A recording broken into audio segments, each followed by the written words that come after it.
Hello, everyone, and welcome to Postal Flight Academy. Today, we are going to be chatting about creating omni-channel campaigns, and specifically, we'll be zeroing in on how to set goals for these omni-channel campaigns.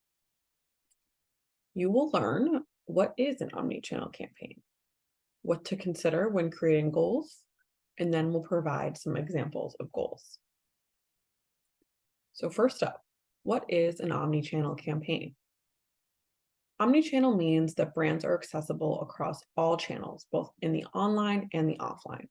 However, it's different from just a multi-channel campaign and goes a step further because it actually ensures an integrated, seamless experience across each device.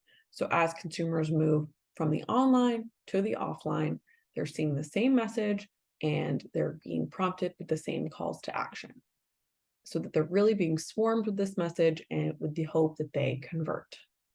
An omni-channel campaign typically includes some or all of the following tactics. So of course, websites, landing pages, online advertising. This could include search advertising or display advertising, direct mail through a company like Postal, personalized emails or calls from an SDR, BDR, or sales team, gifts or branded swag, again, through a company like Postal, and then lastly, in-person or virtual events. So you're really surrounding a set of accounts or a certain prospect group with all of these different tactics, serving them the same message across each device. So for example, Postal ran a campaign in the summer of 2022 where we were going up against several of our competitors, and we really wanted to differentiate ourselves from them with a certain set of messaging around our pricing model and around how we believe that we could provide them with the best ROI. So from a tactic perspective, you can see we had some display ads that had this messaging. We had a one-pager. We had a note card that we sent out to these accounts. We had this chocolate that housed that note card. And then we had this long, I believe it was an 11-step sequence that came from our sales team and our SDRs with calls and emails and LinkedIn connections that once again had this same messaging all around our pricing model and our ROI story. We're really hitting these prospect accounts from all angles. So when we create goals for campaigns like this, you really want to think of three different factors. So the first is larger business initiatives. What is going on at your business from a strategic perspective? Do you have a really high revenue goal for the quarter? Are you trying to prevent churn in a certain segment of your business? Are you trying to speed up the time to close of opportunities in your pipeline? You really want to be thinking about what is going on at a larger sense at your business, and then where this campaign can fit in to reach those goals. Second, you want to think about making this goal a stretch goal. So you want to make it feel a little bit unattainable because you're going to have to get a lot of buy-in across your organization, from the rest of your marketing team, maybe from your sales team, your SDR team. So you want to make sure that it feels like a goal that is going to take work and effort and people will dedicate resources to it. Lastly, and probably most importantly, you want to make sure that you can track it and you can prove the ROI of your campaign. So you want to have the systems and processes in place, maybe in Salesforce or in your marketing automation system, to really measure the success of this campaign.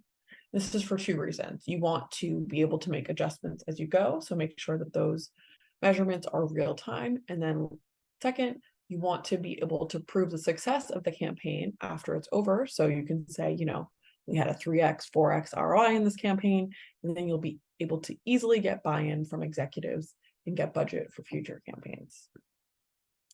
So if we go back to our example, I'll show you how we formulated a goal for our competitive summer 2022 campaign.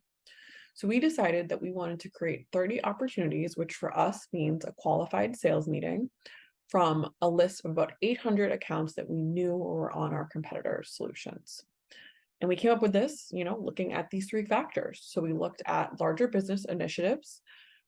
We had a new product capability that we felt like really differentiated ourselves from our competitors, a new pricing model, again, that differentiated ourselves from these competitors. We had some losses that we had recently. We wanted to win back a few customers, and we really didn't have enough pipeline to cover our Q3 revenue targets. We wanted to get ahead of it in the summer.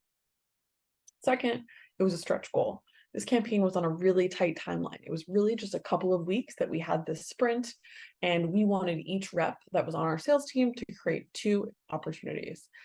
So 2 really qualified sales meetings from this list. And we felt like that was enough of a stretch goal to get the team motivated.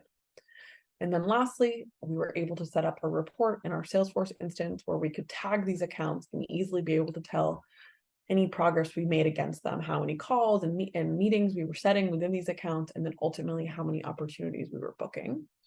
And then when we looked at the ROI side of it, we did some math to figure out that if we created 30 opportunities at the average deal size that we were seeing and the win rate that we were seeing, that we would have enough closed revenue at the end of the campaign to cover the cost of the campaign, right? So we spent, I believe it was around $10,000 on the gifts and the ads of this campaign.